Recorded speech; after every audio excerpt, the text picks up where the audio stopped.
everyone, Voodoo here, and I hope you've all been enjoying Season 4 so far, or at least the first week of it.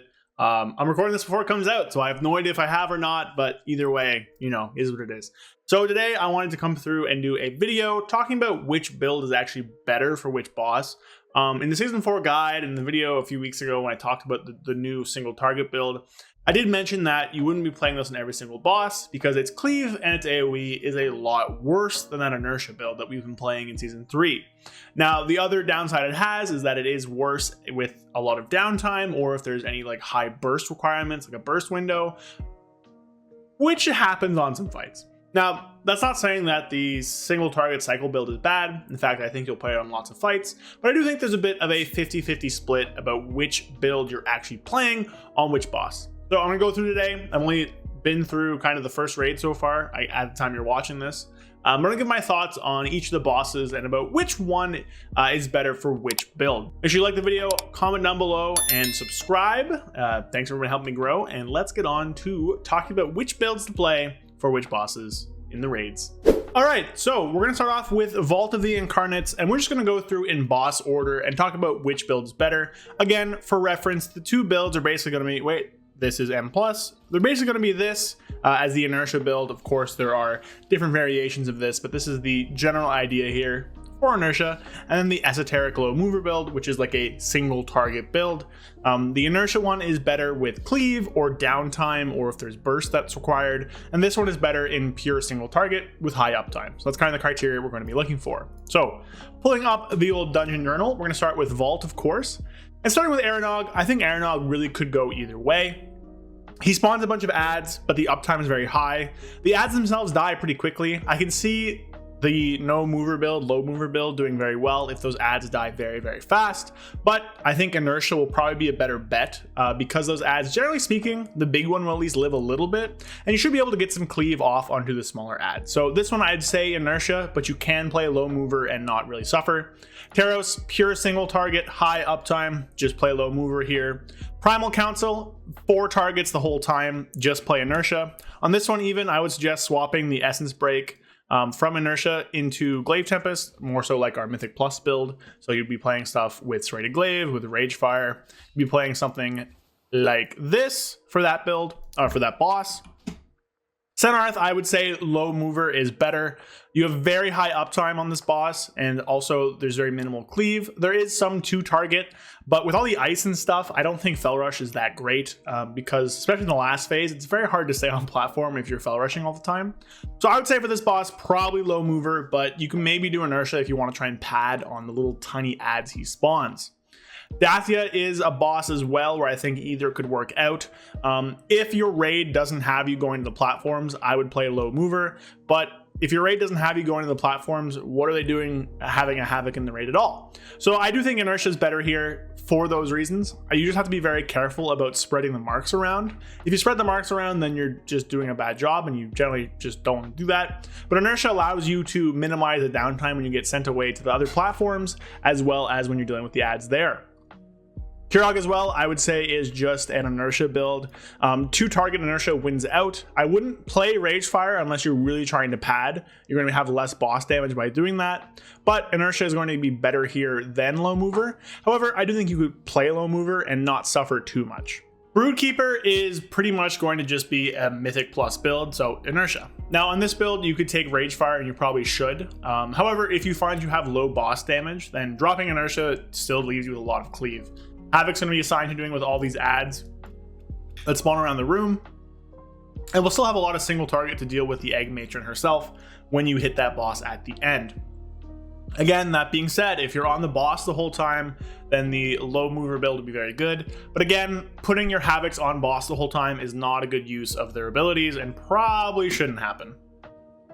And finally with Razageth, I would say that this again is another really good inertia fight. There are some ads which could maybe make a case for Rage Fire, but it is predominantly a single target boss. If you're finding you have trouble with these ads, then Rage Fire can be taken with inertia. However, I would generally recommend not taking Rage Fire, or if you need to take Rage Fire, maybe taking Rage Fire and Isolated Prey. So doing something similar to this, dropping 1 point Dancing with Fate and grabbing Isolated Prey. This is more single target damage than just doing this. So to recap for Vault, Aranog, you could play either build. Taros, I would play a low mover. Primal Council, I would play Inertia with Ragefire and Glaive Tempest. Senarth, I would play a low mover. Dathia, I would play Inertia, either with Ragefire or without, depending on if you need the add damage. Kirog, I would play Ragefire. Inertia, no Ragefire. Broodkeeper, I would play Inertia with Ragefire. And then Razageth, I would play normal Inertia, but there is a case for Ragefire here if you need that add damage, while sacrificing that boss damage. All right, so moving on to Abberus now. Abberus is a lot more of a single target oriented raid. So in this raid, we are gonna play the cycle low mover build a lot more. So Kazara has very high uptime, pure single target boss. I would play low mover here. There is maybe some RNG if you get super unlucky with targeting, but I would just play low mover here. Same with Amalg Chamber, one target the whole time on Mythic. On Heroic and Normal, you can bring them together, but on Mythic, it's one target. So I would just play low mover the whole time. Again, one target, very high uptime. Forgotten Experiments is interesting. On normal and heroic, I would play low mover because you're just fighting one target the whole time. On mythic, I think there's a case for both. So on mythic, you're fighting one boss, two bosses, one boss. So during the first and last phase, single target's important, but during the other two phases, you're gonna have a lot more cleave with the inertia build. So I would play that, and it also lets you deal a lot of damage to those adds whenever they spawn. Zakali Assault is a meme boss. It's just blasting pure AoE. I would just play the Mythic Plus build here. If you're trying to Zerg it, then I would also play Inertia because it has a higher burst. If you want to do more boss damage, you can just play regular Inertia with Ragefire. Rashok, very high uptime single target boss. I would play low mover here. Not having to Fel Rush also helps you out here as well because there's a lot of things you have to dodge, which obviously Fel Rush can get in the way of and cause some deaths. The Scarn, I think, is the first questionable boss in this raid. Obviously, it's a terrible boss and caused a lot of pain for a lot of guilds, but it's a single target boss with low cleave, but the uptime isn't that good. Whenever you go between targets, if you have to, or you get knocked away, or you have to do this or that, or whatever mechanic, then your uptime will suffer. So for that reason, I do think Inertia is going to be the play here, but I can see low mover doing well if you manage to stick on the boss the whole time. Again, the golem cleave is very, very negligible. Almost never are you actually doing much cleave off those. So I don't think it's that big of a deal, but I do think Inertia might have a slight edge here. Magmarax is a boss that is just going to be absolutely pure single target. It's very high uptime. There's only one boss you fight, and as a Havoc, you can stick to it the whole time. So this is a low mover option. Echo of Notharian, again, is a boss with lots of cleave, as there's two target cleave, as well as just mass AoE in the last phase, as well as a lot of downtime with the hearts, as well as running off to the portals in the final phase. So this is going to be an Inertia boss through and through. Sarkareth, I think, is the only final boss that might have a discussion here. I think for most people, Inertia is going to be better, as there's adds to cleave off of, which admittedly do die pretty quickly, and I think actually having an I-beam for each one could be pretty powerful, but there's downtime with going out to collect things, there's downtime with baiting, and depending on your strategy, you also have more downtime if you go down in the final phase. But there are certain worlds where low mover can do very well on this boss, so I'm not going to rule it out. I do think Inertia will be better, but I think low mover could also have a place here and not have a massive loss. So to recap, Kazara would be low mover, Amalg Chamber would be low mover, Forgotten Experiments is probably Inertia, low mover probably isn't that far behind, but if you're in normal or heroic, then low mover is the one there. Assault is just the Mythic Plus build, Rashok is low mover, the Scarn is probably Inertia, but if you're having trouble with the movement, then or you have a lot of uptime, then you can play low mover and probably not suffer that much. Magmarax is low mover, Echo is going to be Inertia, and Scale Commander is also going to be Inertia, but I will say low mover also has a chance of doing very well here, so if you're not comfortable with Inertia, then you can play that for probably very minor loss on this boss. Finally, let's run it off with Amirdrassil. Amirdrassil is a bit of a happy medium between the other two places, where Abberus had a lot of single target, and the first raid, Vault, had a lot of cleave. This one has a mixture of single target and cleave bosses.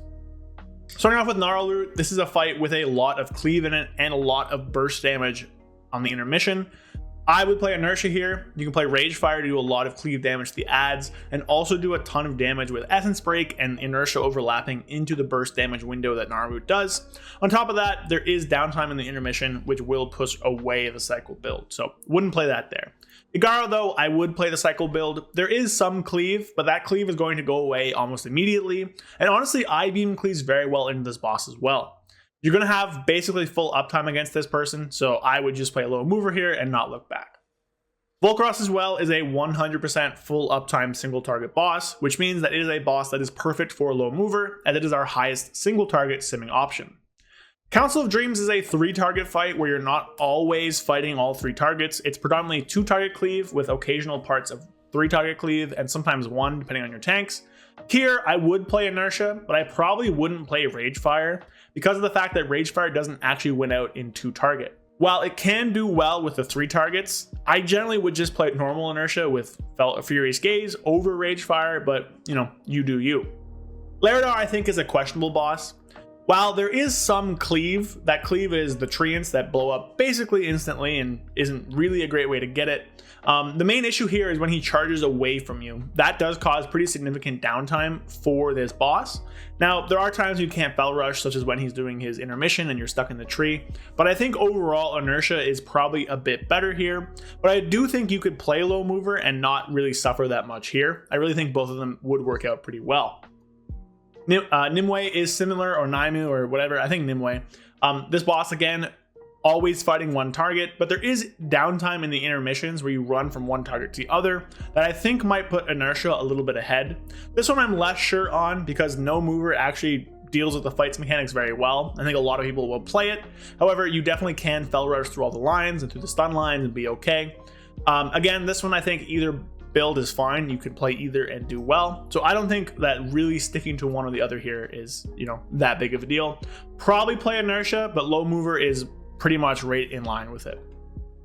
For the final 3, Smolderon is going to be a Inertia fight. The reason for that is because of the large burst amps in the intermission, where you can have an Essence Break and an Inertia window for each. By overlapping all this damage amps, you're going to end up doing a lot of damage, so would recommend playing Inertia for Smolderon. Tindral is going to be a specific build called the Tindral Build, which I'll show you guys here, which I still have. So this build is going to be kind of this for blowing up roots. Now, they did kind of nerf all the roots by 10%, so I don't know if this is needed. If you find that you're overkilling the roots, then just play normal Essence Break Inertia. But if you find yourself needing to do root damage, your guild assigns you to do root damage, then this is the build you'll end up playing. But again, if you are overkilling them, don't really need it, then go with this for more boss damage. It'll help things go a little smoother there. And then finally, we have Farak. So Farak is going to be, I think, another Inertia fight. You can definitely play a low mover here if you find yourself having trouble with blazes and some of the movement, but I think overall its damage will be lower. Instead on this fight, what I think you should do is play this build, but drop 1 point in Dancing with Fate for Isolated Prey, and drop Furious Gaze for Ragefire. By doing that, you're getting a lot of damage to the adds in P2, but you're also not sacrificing that much single target, which is needed in P1 and P3. So this is a very good build for that. Again, you can definitely just play a low mover and do fine. Especially if you're having issue with the movement, but I think this overall is going to be a bit better. So to recap, Gnarl Root is going to be an Inertia fight, Gira is going to be a low mover fight, Volcaros is a low mover fight, Council of Dreams is going to be an Inertia fight without Ragefire, Gnarl Root having Ragefire, Laerdar could be either with a slight edge to Inertia, Nimue could be either with a slight edge to Inertia, Smolderon is Inertia because of the damage amps, Tindral is the specific Tindral build, but you can also play either Inertia or low mover for just more boss damage. And Farak is going to be the Inertia build with Ragefire and Isolated Prey, but again, you could just play low mover if you're not comfortable with all the movement. So all in all, there is a pretty even split of playing low mover or Inertia. Inertia is played more on the last bosses in each raid because generally speaking, those have more cleave or more downtime or more difficult mechanics. And the low mover fight build thing is played more on earlier bosses because generally those are more simpler with less cleave and just more uptime. So realistically speaking, you don't need to care about this. You can play either build wherever and do fine. But those are kind of my thoughts on which build is going to end up doing better. So let me know what you think down below. Obviously, it's a meme season. This is all content people have done before. And this build isn't even that far ahead. So you could just kind of play whatever you want, really. But those are my thoughts on what's going to be better. And I think, generally speaking, this is what we'll see reflected in logs. Obviously, if something changes, I will update you. But yeah, let me know what you think, comment, like, all that stuff. Make sure you subscribe, follow me on Twitch, check out my Twitter as well, links in the description. And I'll see you guys later. Have a good weekend. Peace. A big thank you to all of my channel members. Thank you Sky Elk, Andrew Keenel, 100,001 Zans, Brad Wisniak, Felfa Darren Dark Terror, and MagicMan133. Thank you all so much. If you want to help support me and help fund the channels and the videos, follow the link in the description to become a channel member and get some cool perks in the process. Again, thank you all so much, and I'll see you guys next time. Peace.